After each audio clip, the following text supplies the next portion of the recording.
What's going on, everybody? Welcome back to another episode of the Sling'n Proffet podcast. It's Wednesday. You know what that means. Prophet, what do you say, man? Took a week off to celebrate some vacation time, a little bit of WrestleMania action, but we're back and we're better than ever. What's been going on with you? No, it's the podcast after WrestleMania, man. This is going to be hot. That's all there is to it. We got a lot to talk about, Prophet, and I'm gonna preface you right now with um I'm not gonna make a lot of friends tonight. All right, I got some unpopular opinions to talk about.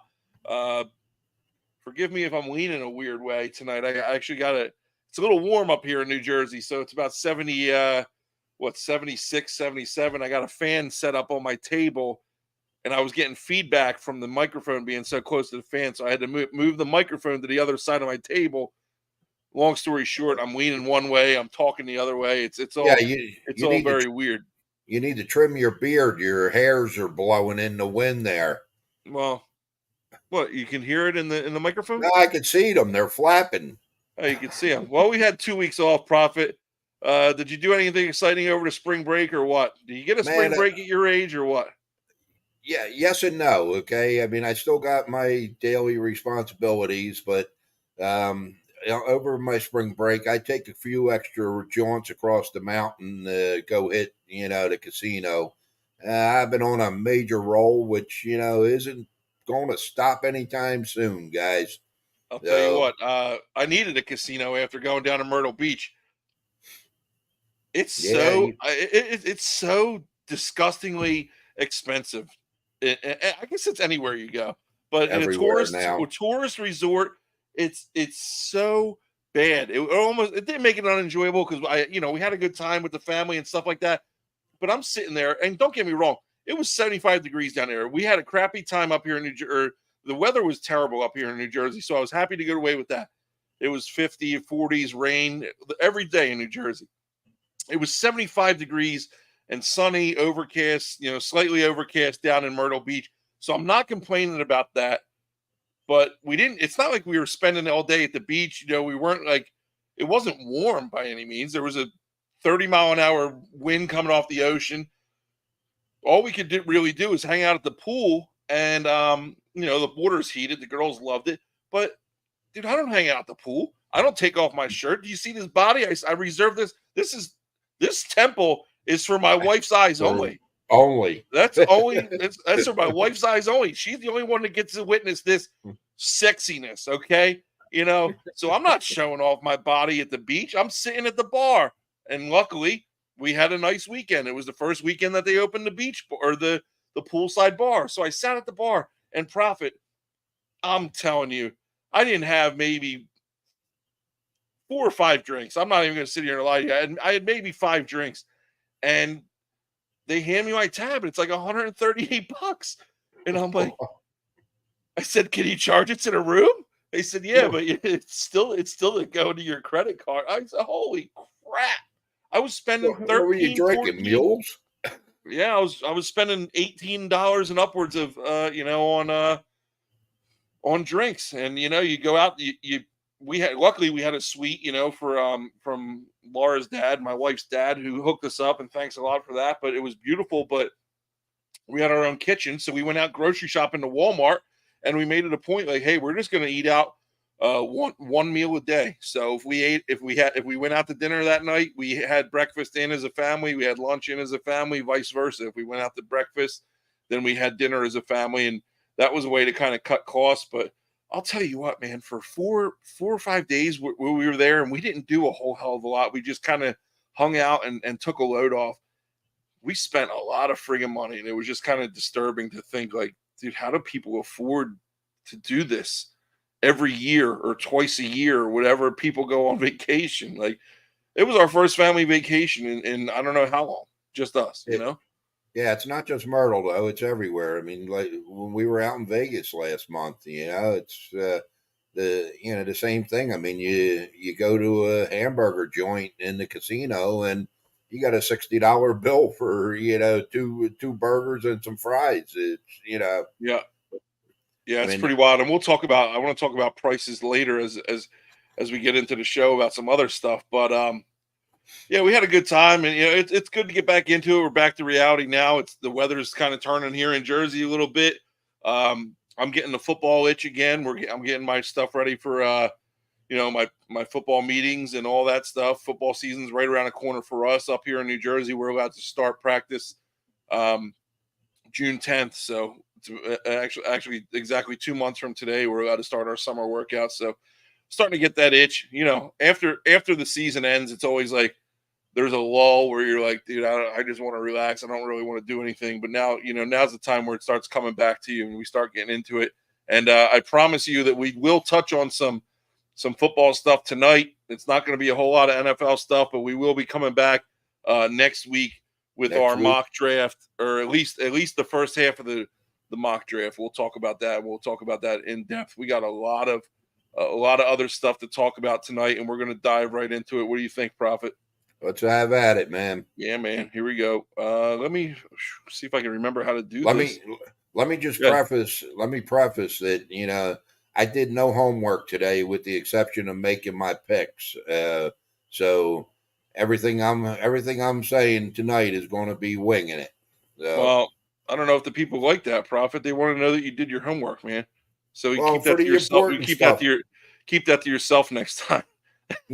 for the important Some stuff, I did my homework. But some big news coming out. Obviously, if you've been following college sports, the finishing of the March Madness tournaments, the men and women's tournaments both wrapped up with South Carolina, the Gamecocks taking home another championship under head coach Dawn Staley, who's been creating herself a little dynasty down there. Prophet, she's been doing a great job. They were able to beat the Iowa Hawkeyes and Caitlin Clark, and arguably the best player in women's college basketball history. Um, I don't know if there's much of an argument. I think she is the best player in college basketball history as as it stands right now. But did you happen to catch any of that game or no? You can be honest. no, I actually didn't. I didn't see any of the women's tournament at all. It's just not a whole lot of interest there. Yeah, so Oh, Iowa goes in and kind of they're a one seed and they go against South Carolina, who's another one seed, but South Carolina dominated this game from start to finish. I didn't watch much of this one. I did watch a little bit. Um, South Carolina won by a score of 87-75, which is a pretty significant margin. Now, I did watch while we were on vacation um, the Iowa LSU rematch, and I will admit that I watched that pretty much. I don't want to say start to finish, but I watched the majority of that game for various reasons. You had the much anticipated rematch of Caitlin Clark versus Angel Reese, uh, good versus evil. However you want to pit it. Like the right, David versus Goliath. I don't know how you want to pit it as. I know Reese loved to play the role of the villain in that whole situation, and then they get they get their medicine a little bit, and she kind of goes back to the media and says, well, I'm human too, and my feelings are hurt, blah blah blah. Well, what have you been doing for the past year or so other than talking smack and your actions on the court? But it led me to the idea of this women's tournament has been the most watched tournament. We're going to talk about it in history by far, but not only in women's history. This oh, tournament. can you go back a second Yeah, before no, we it's not move hairy on? armpits. I was going to say, is that Carl Clark or? Yeah, no. I think that's just the shadows, the Prophet. I was thinking the same thing myself, actually, but yeah, they're just regular armpits. I think it's just a shadow. But anyway, we're moving on. I want to talk about the women's finals crushing the ratings records. Now, when the game that I was talking about that I actually watched pretty much start to finish was Iowa versus LSU. That game did about 13 million, which was a high enough number in its own right. Okay. But now you talk about the championship final. It did 18.7 million viewers. Prophet. That is a huge, huge number. That's All right. crazy. It's up. The number is up 89% from 2023. Okay, and 285% from 2022. All right. The game peaked out at 24 million viewers, and it's the most watched basketball game, men or women's, college or pro, since 2019. Wow. Let me repeat: most watched basketball game, men or women's, college or pro, since 2019. So, A, what does that tell you about women's basketball? Maybe being on the rise a little bit. B, what does that tell you about the NBA? Maybe not being on the rise that everybody claimed it was going to be on for however long it was. The last few years, everybody, it's slowed down significantly over the past year or two. But for a while there, everybody thought the NBA was going to be what took over the NFL. 5-6 years ago, and that's Or clearly not happening. or C, maybe because of all the pub that Caitlin Clark has been getting, good and bad, people wanted to tune in and see just what she was all about. We'll have to come back to that next year to see if it was a Caitlin Clark thing, or whether women's basketball is really catching on. Sure. I'm just hoping that at least 18 million of them stuck around to see the press conference and listen to Dawn Staley talk. Yeah, I hope they Why? did. What did you take away from that Well, message? well, I mean, she was asked about her feelings about transgenders and playing in women's sports, Oh and she God. was okay with it. And I don't know if she'll be okay with it if Michael Jordan starts playing for Alabama next year and says that he's a woman and knocks them out of the championship game. I'm just going on the record here saying that's the prophet talking. That's not me talking. I enjoy my job. I enjoy what I do. That is, I'm not having that conversation. But hey, um, you said at the start of this show you got some. You're going to piss some people off. Well, guess what? yeah. That's my Well, feelings. and lastly, with the stat here with 18.7 million viewers, excluding football and the Olympics, it's the most watched sporting event since 2019. No, that's So take, impressive to say the I mean, least. And take the NFL out of it, take college football out of it, which are the two powerhouse sports. It's the most watched sporting event since 2019, which it's crazy impressive. Now, you made I a mean, point that says, well, let's see if this continues after Caitlin Clark. It's not going to continue well, she's not going to continue in college because uh, Clark declared for the WNBA draft.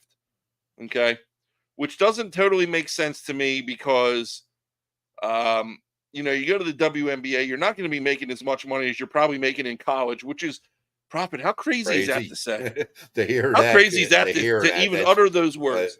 The money that so she's making right now with her NIL stuff, granted, some of those endorsements are going to carry over, they'll but stick. Yeah. dude, stick around, man, and play in college and enjoy the atmosphere. But whatever, she made the decision to.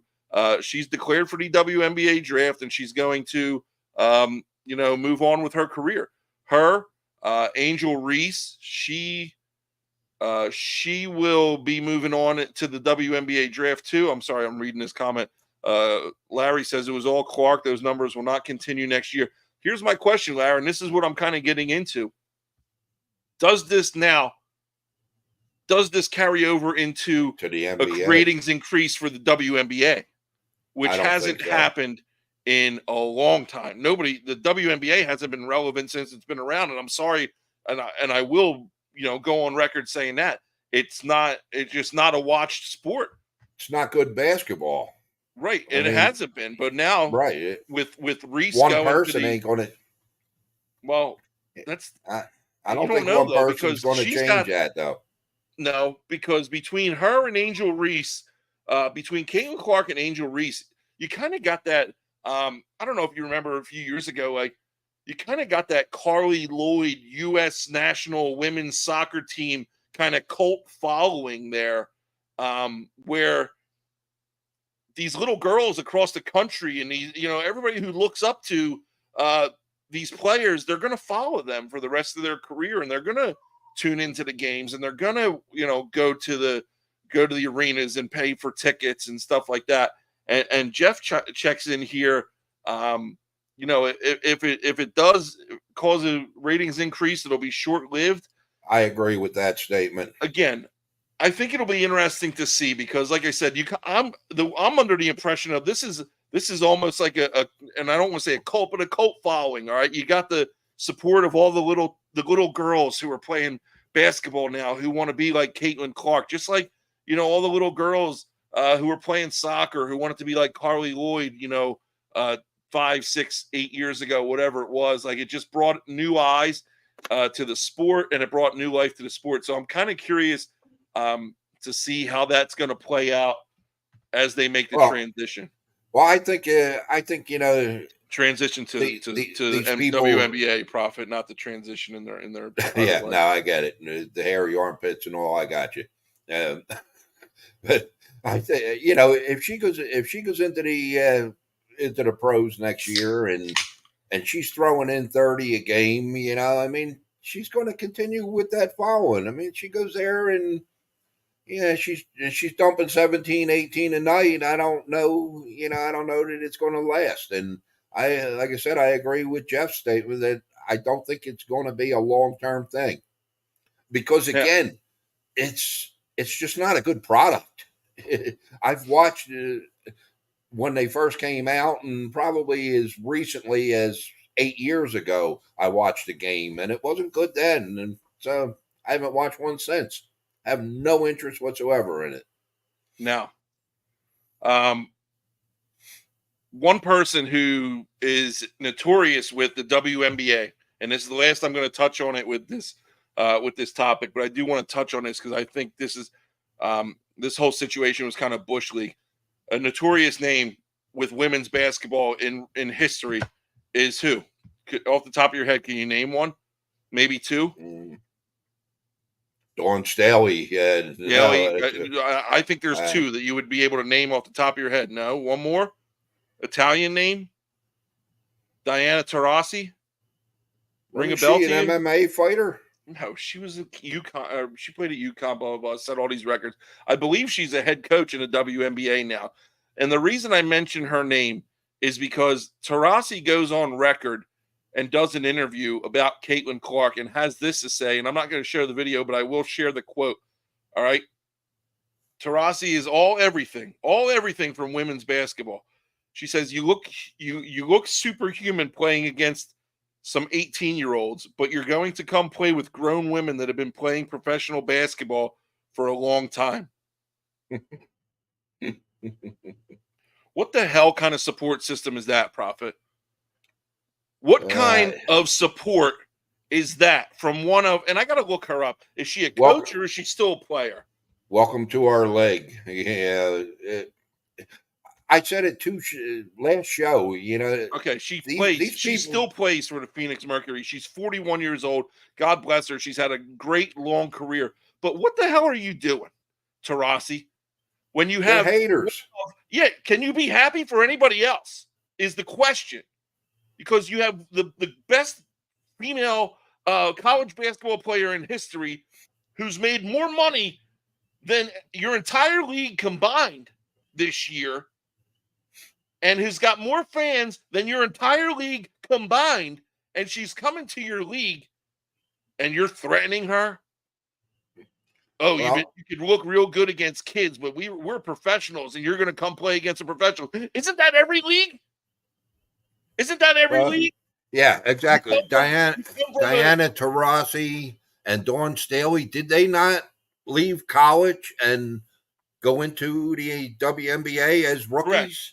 It's every Like league. that's You're it's coming in as a rookie. Of course, you're going to the NFL. You're going to play against people who've been doing it a long time. Yeah, like this just comes off as sour grapes to me, man. And I saw this quote and it just rubbed me the entirely wrong way. And not that I had an opinion on this woman to begin with, but I didn't I don't have a know. negative opinion of her, and now I do. She looks like she was an MMA fighter. Yeah, you sure she didn't get in the ring a couple of times? Profit. We're moving on. I don't I know if mean, she got in the ring or not. leave people alone. It's so bothersome.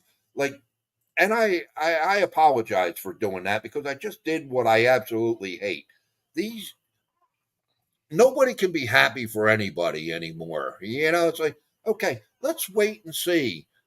You want to run your mouth in 2 years if the girl goes in and she does nothing? Yeah, well, okay, she was a flash in the pan, great college player.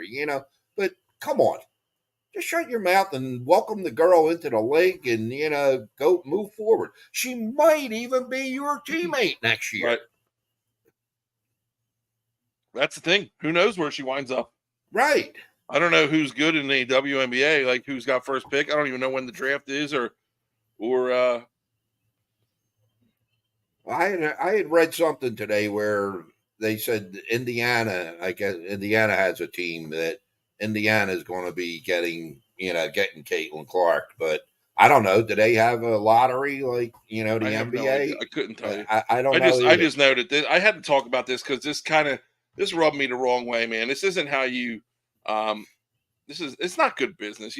That's not how you welcome somebody. I'm not saying you don't have to say anything.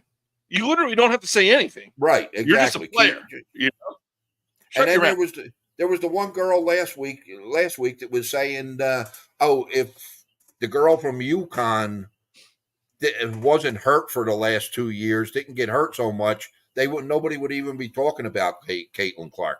Well, wait a second. Everybody is talking about Caitlin Clark because the girl from UConn does get hurt all the time. It's like it's just people. People get zoned in on something and they just love to hate. It's terrible. Speaking It's of what we UConn, become. their men's team have won the men's national title again, beating Purdue, which was on its own Cinderella run by a score of 75-60. This marks back-to-back victories for the Huskies of UConn. So congratulations to them. Jeff says, do you remember when Magic Johnson and Larry Bird came into the NBA? They were both pretty successful in their rookie seasons. I don't remember that. Yes, It was a I little do. before my time, but anyway, congratulations to UConn. Um, I didn't get a chance to watch any of that game. Did you watch any of it? Nah, I didn't say that. I was watching Raw. The hell were you watching? Like, what did you do? Not to mention the fact that the game started at 9:30 at night. You know what else used to start at 9:30? That old podcast that we used to do. Or was it Nah, 9? that was 9. That was 9 o'clock. Man, I can't. I But think back to that. I it think was back to only that. I nine don't know how o'clock I on stayed awake our for that. time. I know. It was like I'm in by bed. I'm in by the bed, but time like it this, was over. we're usually done between like 8:50 and 9 o'clock. I'm in bed by 9:30. But hey, it was good for the West Coast people, though. I mean, Yeah, sure. they got to enjoy the podcast and then go out and tip a few. Where Yeah, we I haven't seen Cowie D in a while, so maybe the time change affected him, tuning in, but who knows? They might listen on the back end. Yeah, Cowie D, he told me that he doesn't watch it live. He plays it back and all. So, Yeah. but Anyway, so UConn wins. They beat Purdue. Purdue was a Cinderella story. I just want to touch on our winner of the inaugural Sling'n Proffet March Madness Bracket Mania contest with over 62, well, not over, but with 62 entries in our first bracket, which I thought was pretty good. What's the name here? was it Corey me? Morin. Corey Corey Moore? Morin. Nah, it wasn't me. No, it wasn't you, Prophet. You were up there for a while, and then you fell off. Corey Hey, Morin Corey, good job, buddy. takes Get in first touch place with. with 136 points, tied with another player, Paul Gagliacciado, but Corey Morin takes it by tiebreaker, being the closest score to the actual game score. So Corey, good job. Make sure you get in contact with us. I can't say that I exactly know who you are, but make sure you get in contact with us. Send us your information so that way we can get that gift card sent out to you, man. And we appreciate you playing. And congratulations on a big Good win, job, Corey. taking home first place out of a field of 62. Field of 62. Good job, Corey Morin. Moving on, Prophet. Uh-oh. What? WrestleMania. I gotta take a sip first before I talk about this. And this is diet soda, by the way. This isn't isn't any kind of libation. Mm-hmm. I only drink on weekdays now. You only drink when you're by yourself or with your friends. Yeah, not so much. But anyway, WrestleMania is in the books. Let's talk about it, Prophet. Where do we want to start? Well, I could start with I was there. And let's start with that experience, being there live and in color. And these are a couple pictures that I shared from the event. Is that that's you in the me green and coat? Is that you in the green coat on the right? No, these are my Nacho Libre friends. So it's me, Little Nacho, and Mega Nacho Grande, they call him. That's me. They wanted me to get in the ring. They said, come on, be our third partner. I said, listen, my back's been bothering me. Any other day I would try, but tonight I can't. And then on the left here is a picture of myself, my wife, and my friends Mark and Lindsay, who we tailgated with on night one of WrestleMania. Saturday night, it was absolutely frigid. It was probably 50 degrees on the radar, but with 30-mile-an-hour winds, made it feel much, much worse. It was a tough tailgate. We had a good time, though. We fought through it. And then the ladies went home, and me and my buddy Mark went in to the show to watch live. And here's our view from our seats here. You can see that we had pretty good seats. We're in the club level, but even at the club level, it's still pretty far when you're talking about a little 18 foot by 18 foot ring or whatever it is. Tough to see. Stage looked good. We were right on the stage. We kind of saw everybody as they were coming out. Prophet, I'm going to be honest with you here. I enjoyed being there for the nostalgia of it, but I like it better watching it on TV. Really? I don't like sitting there, first of all, freezing my little cojones off and in the wind and whatnot. And you're just sitting there. And yeah, sure, the entrances are cool. But once the match starts, it's dead silence. And not for nothing, that crowd was dead on Saturday night, whether they want to say it's the weather or they were just dead. Either way, they were dead. You could hear a pin drop in that stadium, and you're just sitting there watching people wrestling around, and you can't hear anything. And you can barely hear the slams because the microphones only come really through on television.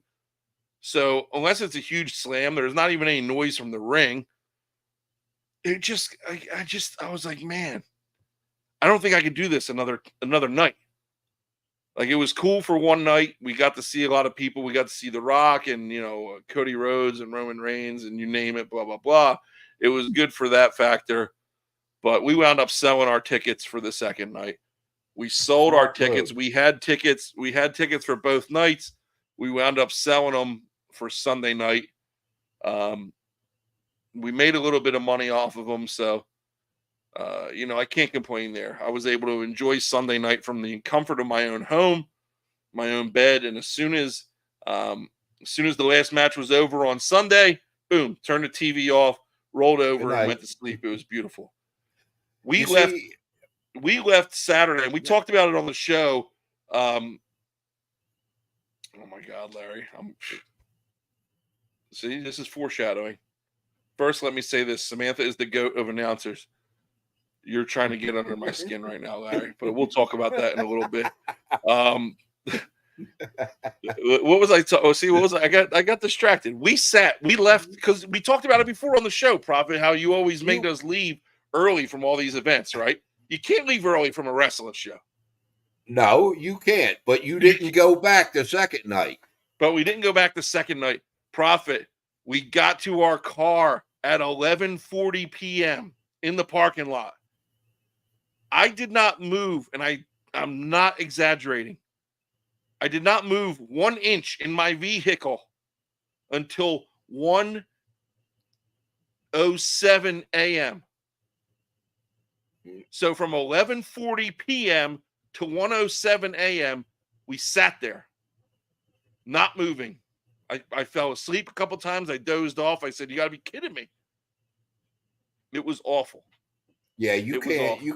you can't leave early for wrestling because you can't turn the local sports station on and listen to the end of the game in your car as you're driving out with no traffic. Yeah, So I understand that end of it. But on the flip side of the coin, and right along the lines of what you were razzing me about, you didn't go back on Sunday. You know, you went and you saw it. You were there. You could say you were there. And like you said, the nostalgia of it was great. But it's so much nicer sitting in your own home, man, watching something. Uh, yeah. No, it was good. Like I said, so I enjoyed the show Sunday. I watched the Saturday show back. There was some stuff I that I enjoyed, and I want to talk about it moving forward. I want to talk about, and we'll dissect this a little bit because we're. I'll tell you right now, guys, we're not a wrestling podcast, all right? But with football being down right now, we're spending a little bit of extra time on this because it's WrestleMania. But this will probably be the last time that we spend a significant amount of time on wrestling until the next huge event, which would probably be SummerSlam. Um, we're going to talk about, and what I'm going to talk about is my good and my bad. So what I saw is good, and what I saw is bad. And Prophet, you feel free to chime in and tell me whether you agree with me, disagree with me, um, and then maybe talk about your own, personal things that stood out or that you didn't care for about the show. Did you want to talk about the since we don't have them, you don't have them written down?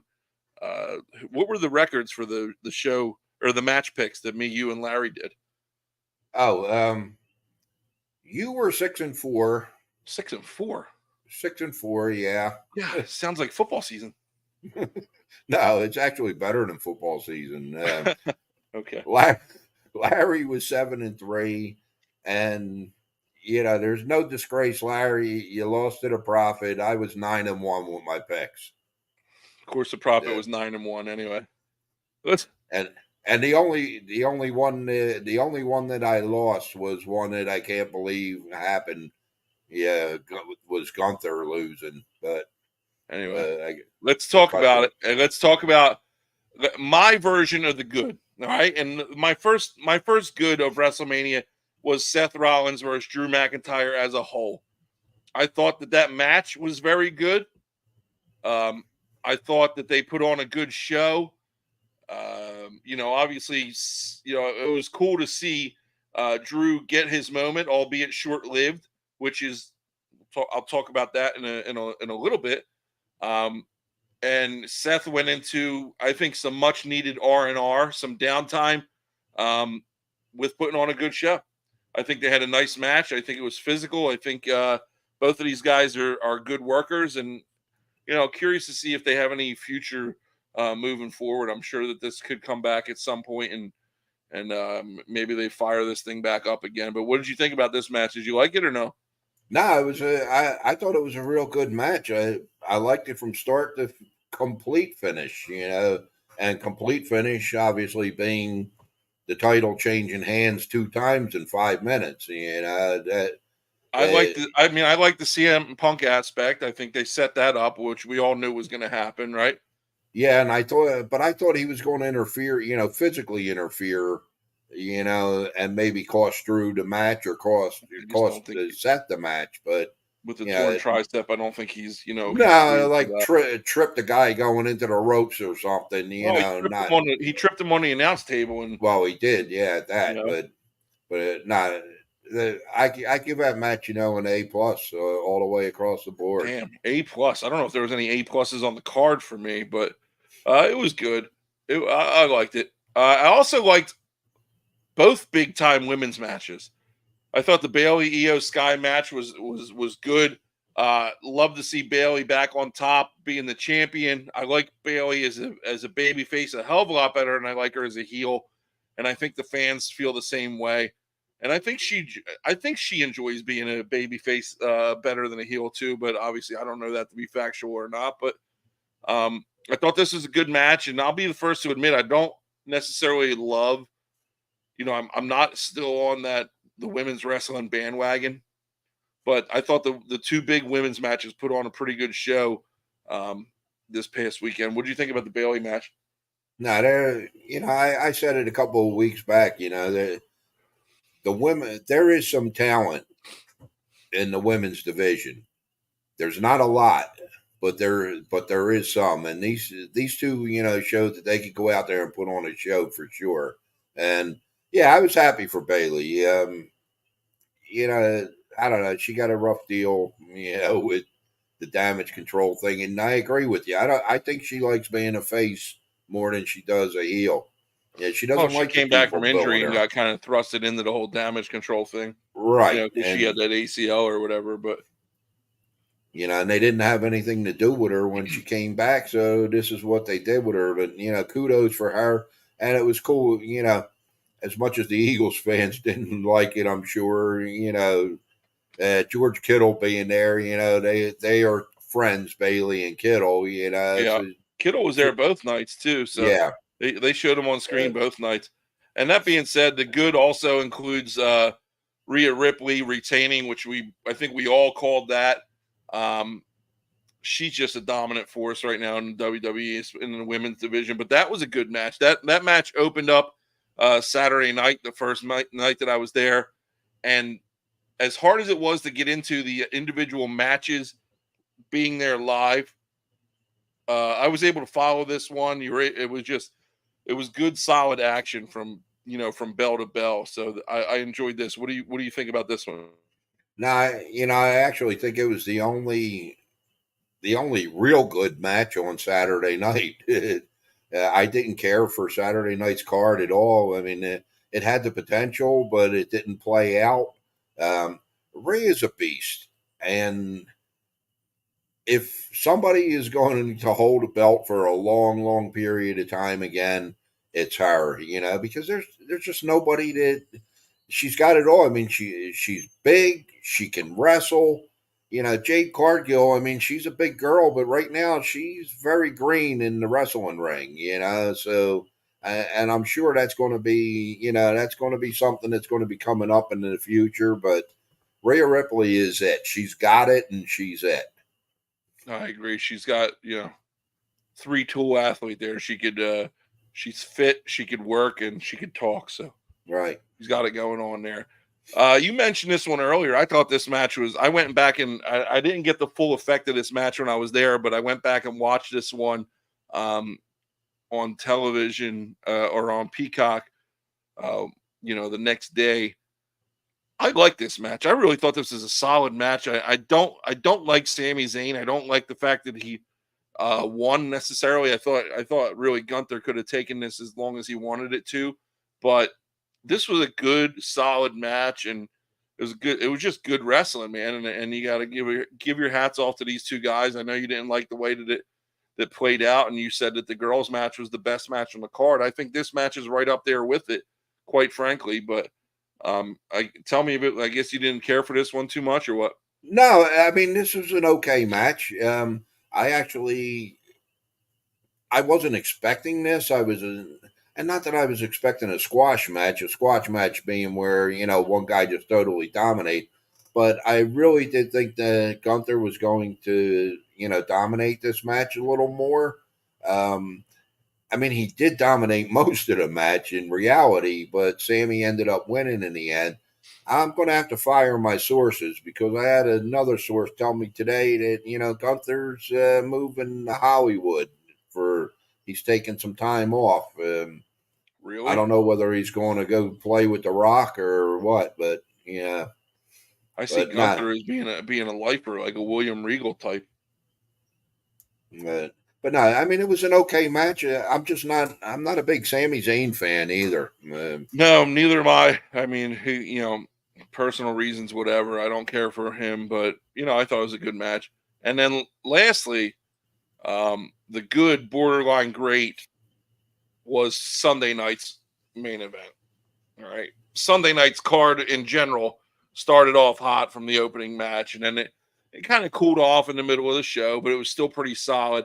And then the main event comes around, and it's an hour long from entrance to entrance or entrance to bell, and it just really had you captivated for the entire time. Other than Cody's, I don't know what the hell he was doing with that stupid mask when he came out. Like, Yeah, it okay, was you kind come of. up, you got a mask on, and then you take it off immediately and give it to your wife. Like, what, you don't walk to the ring with it or anything. Like, it was weird to me. But this match, when it was just Rhodes and just Rhodes and Reigns was good. And then even if you don't like outside interference, I thought the interference. How do you not pop for The Rock, The Undertaker, John Cena, all these guys coming back and having their little cameos? I just thought it was entertaining, and that's what it was. It was entertaining to me. And then Cody Rhodes wins the belt, which I'm fine with. I'm fine with him winning the belt. Like Roman Reigns, first of all, he's had a great run, obviously. It had to happen eventually, I guess, right? But Yep. but why are we acting like Cody's the first person to ever win a title after a long title run before? I don't understand it. Like you're acting, people like everybody's acting like Cody Rhodes reinvented something. When's the last time that something like this happened where the owner of the company comes out and he calls out all the writers and hugs them, and all the wrestlers come out and the family comes into the ring? Like, why? Well, Why is this championship victory any different than anybody else's championship victory? And somebody says, well, it's his story. It's where he's been. It's where he was Stardust, and then he left, and he was at a different company, and now he's back and he won the title. Dude, you want to talk about that? Talk about Damian Priest. Priest, less than 10 years ago, Priest was 315 pounds, wrestling in front of 30 people at the Monster Factory. And now he's world champion. So don't give me that crap. Is it the same? No. But this whole idea of Cody Rhodes and him finishing the story, what are you talking about? The story should just be starting. He just won the belt. The story's not over. The story's just beginning. Now you're telling me the story's over and the belt has no importance? What's he gonna I don't get it. Prophet is basically what I'm trying to say. I don't get it. Okay, well then let me try and help you get Larry it. says Okay? Michael Cole tearing up. Everybody's crying. It's ridiculous. What are you talking? It's like he's the first person to ever win the championship. And I don't want to be disrespectful, but it's almost like this guy's got something wrong with him, and he won the title. And they gave him the title, and everybody says, what a beautiful moment. Because he did it for his dad. Well, there you go. There you go. Okay. Dusty Rhodes was beloved in the WWE by damn near everybody. Okay. And the fact that he never won a championship in the WWE, and Cody's coming back to try and take care of, what his father wasn't given, even though Prophet, they pick who wins. Some of the gimmicks they choose who wins. I understand that. It ain't that Cody went down and fought the beast Roman Reigns and beat him to a bloody pulp. No, somebody in the back wrote down Cody over Roman. Yeah, it was the respect for Dusty. I mean, Dusty never got the respect from Vince McMahon, and it's a new era. Yeah, I don't get it. Great, he won the belt, he beat Roman Reigns, but this is over the top. Like Larry said, it's a bit over the top. Where do you go from here? Yes, it is. It was a Where do bit over the you top. because now it's almost like everything else that they do from this point forward is not even going to be significant, not even come close to the significance of this match.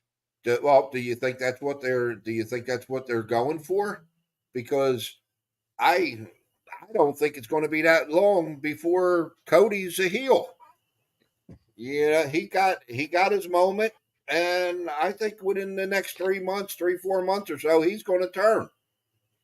I mean, the fans didn't like him. They loved him at the beginning of AEW, and then they turned on him, and they're going to do the same here.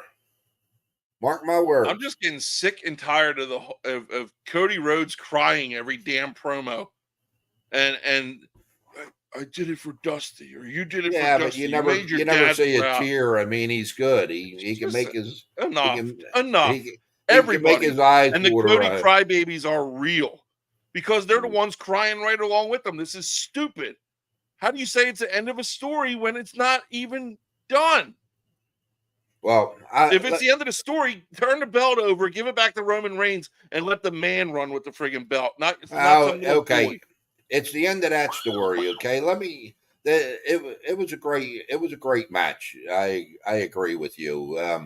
Again, with the exception of the 6 man tag match, I thought they were all really good to great matches on Sunday. But I beg to differ because I thought that I thought they did what they could with the. You talking about the street fight? yeah, I they think did they what made they it as could. But entertaining as they possibly could for being a match that was thrown together the night before. uh, I mean, you Anyway, saw it coming. Yeah, but anyhow, um, I mean, during this match was a WrestleMania moment for me, and Moxley hasn't been seen on AEW in like 6 weeks, and there all the talk was he's taking care of injuries and all. But I'll tell you what, when that Shield music hit during that match, yeah, I honestly thought Moxley was coming out. And, I thought so yeah, too. uh, I really thought he was, and then it was Seth, which was a cool moment too. But I actually read that Tony Khan said that they never contacted him about Moxley yeah, attending. I saw that today also. But no, I mean it was cool. Even with Rollins coming out as the Shield member, but I don't know. I just wasn't crazy about. I thought it was great the Undertaker shows up, but come on, Rock. The Rock takes a choke slam from the Undertaker can't even move. Yeah, but no, Yeah, I don't know.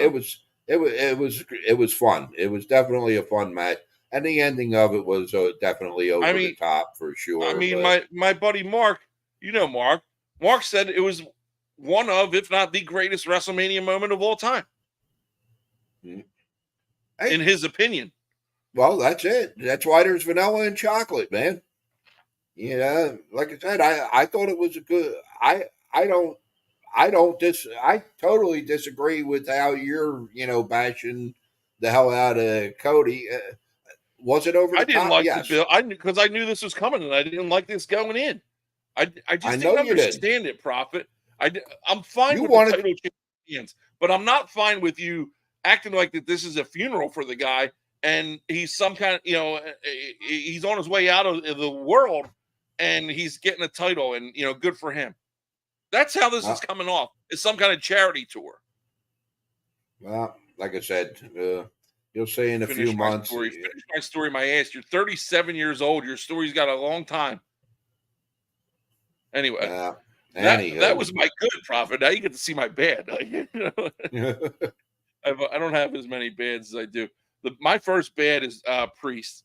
Um, I didn't like the way he cashed in. I didn't think it was the right time. I didn't think it was the right time. I wanted give McIntyre his moment. McIntyre carried your company through friggin' COVID. Let him have his time. I don't know what they got planned for him, but give him a shot, even if you wanted to do it on Monday night, man. It didn't have to happen right then. I didn't like the way that was booked. But good for him. Obviously we have personal ties to him. But good for him and good for winning the title. But again, I think it just could have been done a little bit differently. And I don't think you agree with me on this, but no, I don't, not at all. And I mean, I thought it was great. You know, Damian cashes in. Punk's a big part of it. But come on, Sling. You know the deal here. Okay, the plans are already made. Unfortunately, and I hope I'm wrong, but I don't think I'm going to be. I think Damian's going to be a transitional champion, Well, and that's what McIntyre called him the other day, and I thought, and I heard that in his promo, and I said, "Damn, that stings like a dagger, man," because well, that word. It's a shoot, all right, and it could be and probably is true. yeah. You're I a mean, you got transitional champion. You're a belt holder for a couple months. you got Clash of the Champion. I mean, Clash at the Castle coming up in Scotland in what 2 months, I believe. I honestly think McIntyre is going to take the belt back from him, and then Punk will be back for SummerSlam, and that feud is going to take off from there. And it sucked for Damien, but so that's what I'm saying. Here's I'm my thing, hoping I'm Prophet. Like wrong. if you watched Raw, you got Damian Priest, who's the world heavyweight champion, and he's still doing segments with R-Truth and The Miz. Like, Yeah, and you know, he's still doing comedy sketches with The Miz and R-Truth. Come on, like what is that? I think that tells you all you need to know. well, look at the people he's around. Like I've never been real high on the Judgment Day with Dominic and JD. I mean, they're terrible. I mean, I can see I mean, Dom. they're I don't like the JD guy, but we got to move on. Another bad. Most of the undercard, and I have the Usos up here, but I thought a lot of these undercard matches were just not that good. And you talk about the three-way tag team match. You talk about Cargill in the three-way tag match with the girls. You talk about the Usos versus the Usos, or the Uso match. A lot of the undercard I didn't think was great in either I night. agree. I just thought Saturday night, definitely left a lot to be desired. I don't think the crowd helped. The crowd was dead as a doornail, but the undercard just didn't really step up for me. It didn't do it. And not for nothing, I didn't love the six-pack ladder match that I was looking forward to so much. I don't think it had as many spots as it could have. I thought that I thought Austin Theory, he doesn't do anything for me anyway, but I thought they won the belt way too early. Like that, I would say, why they got the SmackDown belt now? Why don't they just walk into the back? Yeah, You like know, why are you they still fighting for the Raw belt? because you knew. I mean, you knew that if they were going to become the undisputed champions, then all four belts would have been on the same hook. Right. I mean, that was the first thing I thought of when I saw two sets of belts up there. I'm like, wow, something's going on here, and sure Right. enough, but no, I agree. Like I was disappointed with the USO match too, and you got two good workers there, man, and they didn't bring it. I don't think. Here, Larry, this has No, been boiling for me for a week now. It's been boiling for me for over a week because I deal with it every time I tune in and watch wrestling for the past 6 months. But I've bitten my tongue in it, and it never stood out to me more than it stood out to me this weekend. And I'm ready to die on this sword because I'm the only one I think in the world right now who shares this opinion. And I know Prophet doesn't share this opinion because we talked about it. And it just so happens that you made the comment.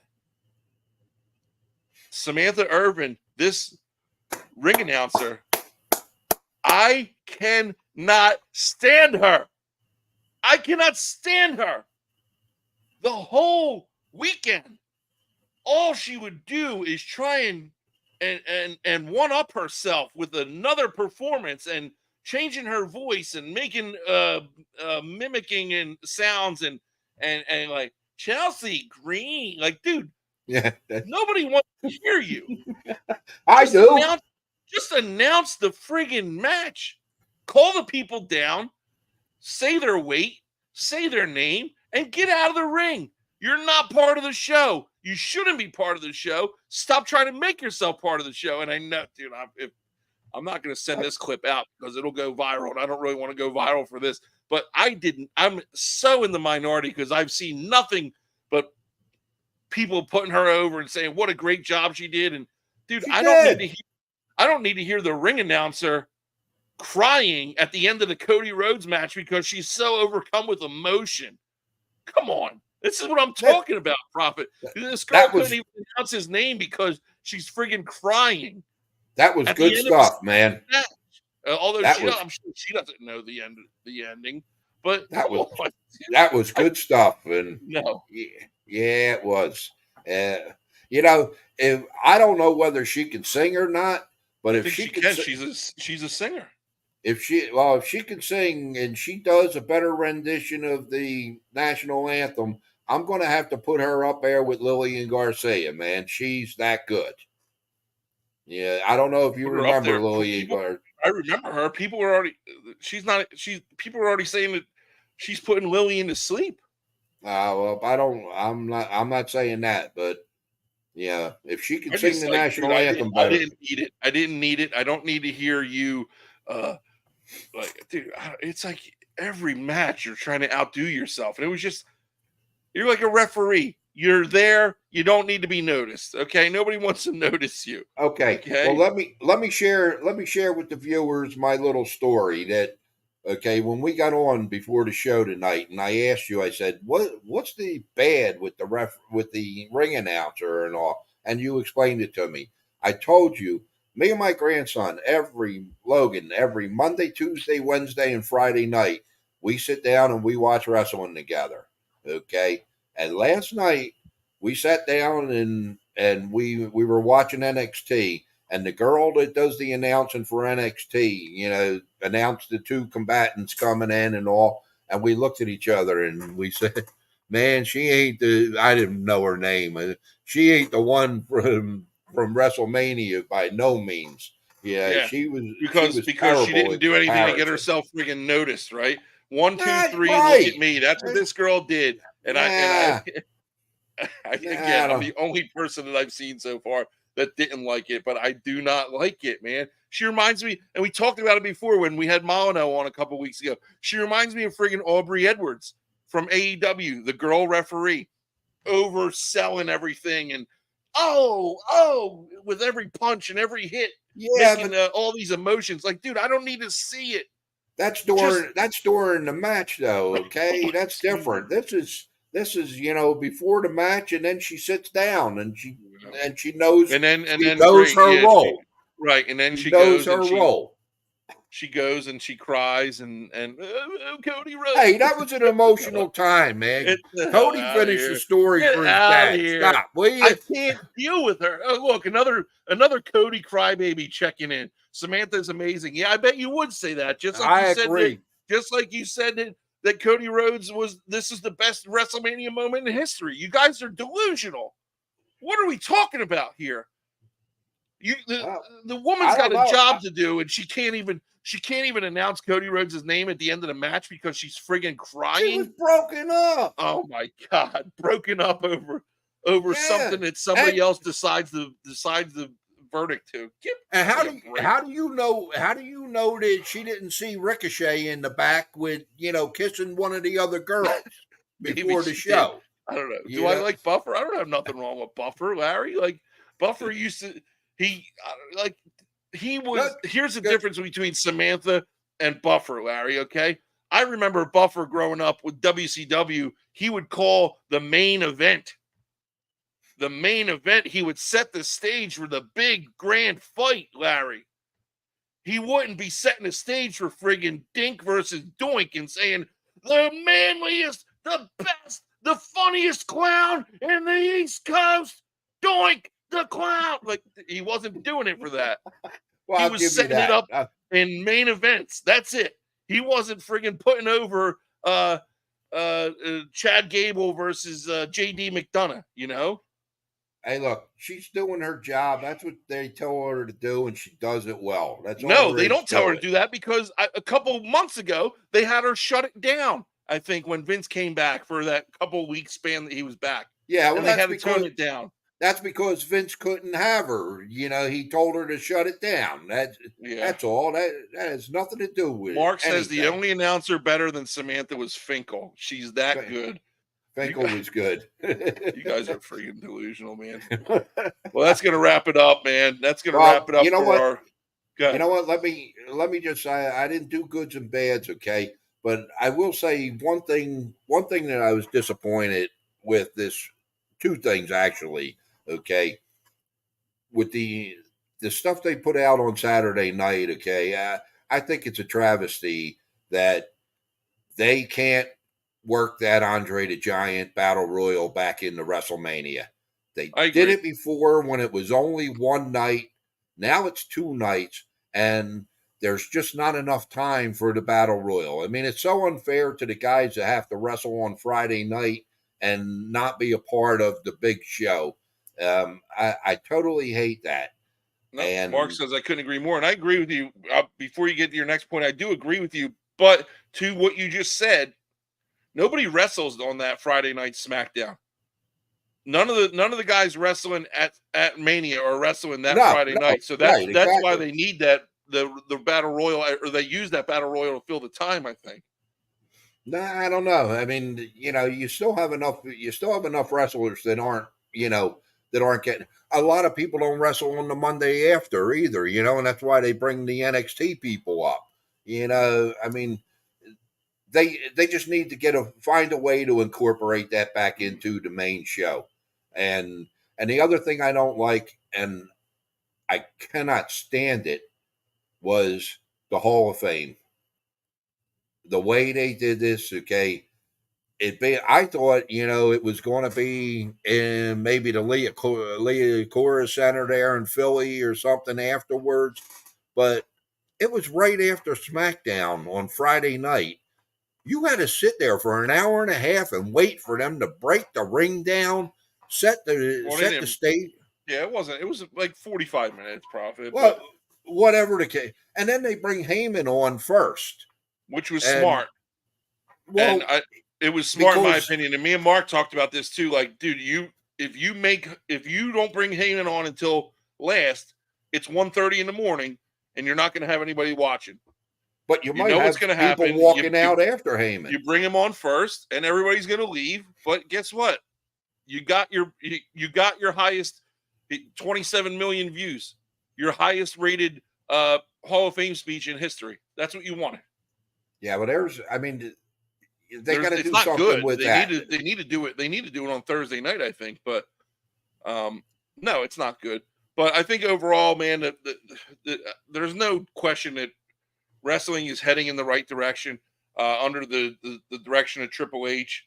I think the ratings are higher than they've been in a long time. I don't want to say higher than they've ever been because it's not true, but they're higher than they've been. That's for damn sure. And I like the way the product is going. Um, it was a good weekend overall. Like I said, I enjoyed being there Saturday, but I enjoyed the fact that I was watching at my own house on Sunday. I think I enjoyed it. That I don't think I would have enjoyed that main event as much as I did live. There for sure. I'm sure. We got some Smoky Mountain skunk coming in this window over here, You sure and it's skunk? I'm not partaking in with it. Oh. Well, I'm Prophet, a, I couldn't go 2 weeks without our segment here, so I want to definitely go into the weekly roundup, but we got to kind of roll faster this thing because we took an hour on that, so which is fine.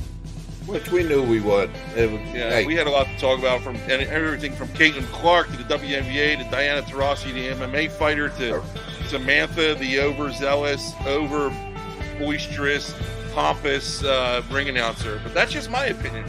And the 20 minutes that you took on Cody Crybaby story, I mean, get over it. Yeah, well, exactly. Get over it, and let's just keep going here and keep wrestling. We're in the weekly roundup. Prophet, we got the Masters this weekend. The Masters tournament down in Augusta, Georgia. Is there anything better than the Masters? Springtime lets you know that, hey, the birds are chirping. Soon the fish are going to be biting when you drop your line in the water. Soon it's going to be time to, go for a little swim, have a little coconut drink in your hand. This is the unofficial kickoff of spring/summer for me. I love the Masters. I love Augusta. I love everything about it. What do you think is going to happen this weekend at the Masters? Do you think that it could be an old foe taking it down, or one of these young pups coming out of the woodwork here? Well, I've never been a real big golf fan, but year to year, I've gotten into it a little more, the past few years because of the gambling aspect of it. But year to year, it was like when the Masters was on, if I could be there to watch it, I was in front of the TV watching the Masters, and yeah, I don't know, I bittersweet feelings about it this year and last with the what is it, the LIV or whatever. Yeah. It's like hey, you guys made your choice to go play and get paid contract wise. I don't know that they should be allowed to come back and play in this tournament, but then I don't agree. by the same token now, you get to see some of the best golfers in the world back together Yeah. again, You do, and I think that's a cool dynamic. But I don't think that just because you go choose to play on one tour doesn't mean you're not able to play on the PGA Tour. And the Masters is different because they're all major. I don't know. The Masters has got its own rules, so yeah, I see where you're coming from. But again, they have that merger anyway. I think PGA now allows the live players to play with them again. That's all been kind of settled, I think. But I like the Masters. I'll watch it. I'll watch what I can tomorrow, and then obviously, I'll try and watch this week. I'm actually gonna busy couple weeks for us. We're traveling down to Lynchburg this weekend as a family. So Kaylee's got a camp this weekend, so we'll be down there checking out the University of Lynchburg again. Saturday night, I actually have a client who plays at Liberty, which is down in Lynchburg, ironically enough. So I'm going to go out to dinner with him and have a good time, and we'll have some fun. And it's going to be a long weekend for us, but I'm definitely going to have the Masters on, on the drive home and stuff like that. So looking forward to it. One thing I would love to partake in one time is going and attending the Masters just for these concession prices, Prophet. And I know, every year these concession prices kind of go viral, but let me tell you a little something about concession prices. All right. Saturday night, we're at the Lincoln Financial Field. And let me preface this. I bought myself a cheesesteak, an order of French fries, and 2 souvenir WrestleMania 16-ounce or 20-ounce fountain sodas, Prophet. What do you think I spent on that? I'm going to say probably $45. A cheesesteak, a French fries, and 2 fountain sodas. What do you think I spent on that? $45? Yep. $73 I spent on that, Prophet. $73 on 2 fountain sodas, a 10-inch cheesesteak, and an order of fries. And that didn't even fill you. Hell no, it didn't fill me. I had the leftover tailgate food back in the car after the after the matches. But you check out some of these prices. You talk about a sandwich. You get an egg salad sandwich for $1.50 at the Masters. The famous pimento cheese for $1.50 at the Masters. Barbecue sandwich for $3. Classic chicken for $3. Ham and cheese on rye for $2.50. Hey, how about you want some candy? How about a bag of chips? Maybe some peanuts or Cracker Jacks, a banana or some cookies. They're all $1. But for you guys who want to get a little crazy and have a beer or 10 on the course, you better watch out because you're going to be paying $4 per beer. $4 per beer, okay? You know how much the beers were at the Lincoln Financial Field? Prophet? Yeah, they were probably pushing 20. $19.50. Yeah. $19.50 for a beer. It's unbelievable. Ridiculous. It's I would only have 6 or 8 if I was there. Yeah, I could only afford 10. Kidding me? Reminded me like I was back in Myrtle Beach. When I saw that today, I thought that was going back to the 60s. No, I didn't know that it was today's prices. No, that's today's prices. Talk about things that I hate, Prophet. I hate baseball anymore. Why? Because you're losing in your fantasy league? Listen, that's neither here nor there, and I'm not really one to talk about it. I don't really. That's not what the point of this is. I hate baseball anymore because I hate the road that the game's going down. We got umpires like this that can't even make consistent calls. This guy's all over the place. And I got a clip to bring up, and this is from the Los Angeles Angels broadcaster. It's a pretty good clip. Just talking about everything that's wrong with baseball. And when you think of a sport that's trying to do too much, trying to reinvent the wheel for what reason? It's MLB. By no doubt, it's MLB. Check this out. Negative story after negative story, scandal after scandal, a fiasco in Oakland. You have these ridiculous-looking jerseys. You have the MLBPA challenging the league about the pitch clock today because of constant pitcher injuries. And yet, not to mention your global superstar is embroiled in a betting scandal.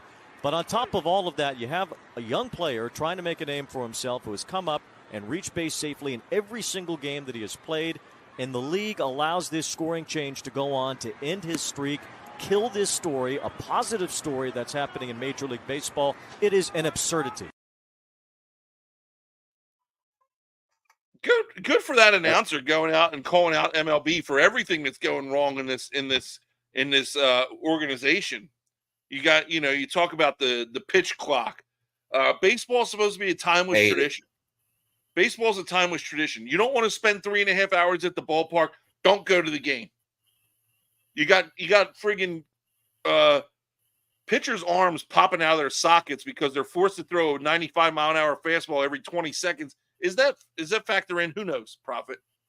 I'm not a doctor, but it can't be healthy. You got your global superstar Ohtani wrapped up in a betting scandal. You got this rookie who's reached base every game of his career so far, loses his streak because of a blown call from an umpire. That the play? Yeah, that was the play. They called it an error. Okay, but he's still on base. Just what? He had a hitting streak, or right? I don't know what it was, but it was whatever it was. It was. It's just. I think baseball's going in the wrong direction. You're speeding up the game to try. They got this pitch clock going because they want to speed up the game because they want to make it more fan friendly. Dude, you're losing people, man. And then you talk about the fiasco in Oakland. I don't think I've ever seen a professional sports team be in the situation that they're in. You got 2,000, maybe less than that, people coming to your games. And then you're going to go to a holdover city for 3 years while your stadium's being built in Las Vegas, and they don't even want you in Vegas. They don't even want you. And you're going to a city, the Oakland Athletics are going to Sacramento for 3 years to play in a minor league baseball stadium that holds 14,000 people. Well, they don't need it. It's too big for what they need anyhow. It's just ridiculous. Now, last year when I went to the Rangers game down at Arlington, I was with my friend, Big Tex down there, and I saw that pitch clock, and I'd never seen it before. What the hell is this? Oh yeah, there's the pitchers have to throw within a certain time now, or what? It's a ball or a balk or strike, whatever it is. I don't know. It's crazy. I just don't like the way the game's going. I don't think it's gaining popularity. They got to do something about it. But we're moving on. Announced today that the Eagles are opening their 2024 season in Brazil against the Packers on Friday night. The night after the season kicks off. The season kicks off Thursday night, and then the Eagles are playing in Brazil on Friday night against the Packers.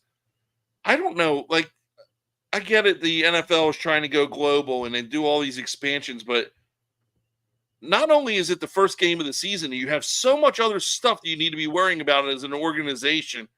Now you have to worry about traveling to Brazil to play a game on Friday night. We talked about it before, about a couple weeks ago when we were here, about the NFL scheduling 2 games on Christmas Day, which is a Wednesday. What are they doing to help these players, man? This is crazy to me. Well, Sling, as long as they continue giving out these $350 million guarantee contracts, they're going to continue doing stupid stuff like this because they've got to generate the revenue to pay these guys. And I don't agree with it. I agree 100% with you, but it's never going to change. Look, you want to go to London, you want to go to Mexico, you want to go to Brazil. Damn, I just broke my headphones. That's fine. That's weird. Can you still hear me? I can hear you. It's fine. You want to do that stuff, but it doesn't, not the first week of the season. Like I said, there's too much other stuff going on. There's too much stuff that these guys need to be worrying about, week one, rather than traveling to Brazil to play a game. I don't agree with it, Prophet. I don't think, but like you said, nothing's changing with it. So, might as well just get used to it. The only good thing about it is that, and I don't know this to be factual, but last year there was a week between after the last preseason game and the start of the real season. Like I think it was like 12 days before it actually started. I think they played Thursday. They played their last preseason game on a Thursday, I believe, and then they play this game on Friday. So, yeah, well, then I mean, you're just getting, I don't know, you're getting guys that are going to be stepping on the football field, a lot of them for the first time on Friday night. And because they're not playing in the preseason, right? And they have to travel part way across the world. Yeah, I don't know. I don't get it, but it's not going to change. I don't get it either, Prophet. And next week, we talked about it earlier. Next week, we're going to talk about where some of these players might be landing, who's going to be traveling to Brazil. There might be a couple new faces on some of these teams, the Packers, the Eagles. Who's going number one? Is it going to be Caleb Williams? Is it going to be somebody else? Because if I'm a GM, I'm looking pretty hard at that guy right there on the left, dynamic playmaker. If he's anything like his poppy, yep, it'd be worth the price of admission right there. So next week we're going to come back. We're going to have our mock draft. Make sure you guys are tuning in. We're not done, but we are wrapping up, and we're going to head into our plays of the week. Prophet, I didn't start over. I just wanted to start fresh. So I deleted our previous board. Okay. I don't remember who I picked. I don't even think I played the last 2 weeks. You didn't play last week. Right. Yeah, 2 weeks ago. I know that you said you hit something for 390 you hit? Yeah, I had the over in the Bama game on Thursday night, the first game of the tournament. And no, it wasn't the first with Bama in North Carolina. It was the following week. And I hit with Billy Horschel in the top 20. So yeah, it turned a little profit. Hitting those golf plays. Listen, we were talking about the Masters, and I'm diving in here I'm back on the horse. I'm back on the saddle of the plays of the week here. So listen, I heard it on good authority that Tiger Woods this week in his practice round shot a 31. 31 on the front nine. Now, okay, that's a hell of a round. That's hella low, Prophet. If he's shooting 31 on the front nine, he's locked in. But he's tweaking his ankle on the 10th. That's why he had to stop. He's ready to go. He's locked in. Tiger always rises to the occasion. I got Tiger in the top 20 finishing 50 to win $225. Good we talk price, about this golf with these golf prices, man. These golf prices are really good. I got Dustin Johnson here, one of the top players in the world, to finish in the top 5. Throw a 25 spot on him to win $225. The prices are outrageous. And my big play is tomorrow. Thursday baseball. As much as I hate it, take the Phillies -1.5 over the Pirates. Put 50 down. Get yourself $120 back. I'm sitting at $265. I'm laying in 125 this week. I've only got 140 left. Profit. I need something to hit here. You need some wins. I need something to hit. I like that Dustin Johnson play. Tiger, you're just aching, man. You're aching. I like Tiger. All. He's my favorite. I know you do. You always have, but bet with your head, not with your heart.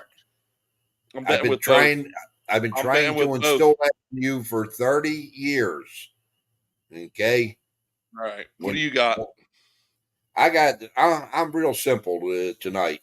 I got three golf plays for the weekend.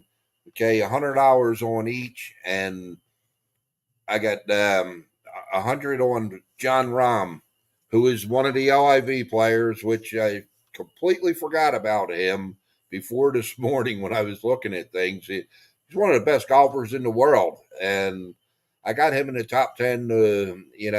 He's at a plus 115, so I'm putting 100 down to bring back 215.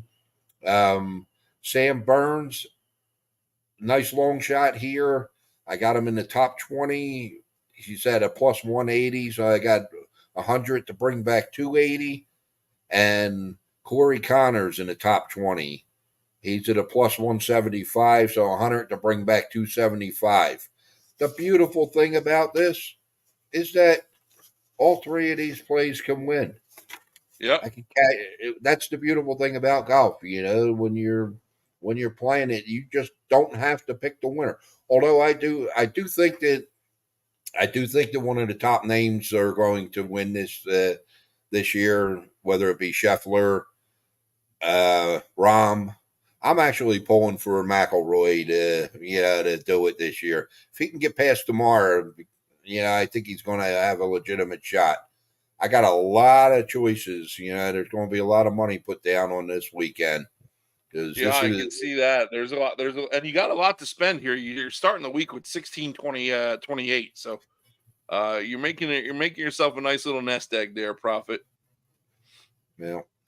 Got to keep it rolling. It's the only way the people are going to want to listen to what I got to say is if I give them winners. I don't know about that. I think that they're going to listen to you either way, man, because you're hitting more often than you're not. This is true. I mean, they're listening to you. Hey, that'll wrap it up. That does it for another week in the Sling'n Proffet podcast. I'll tell you what, man, we had a ton of viewers.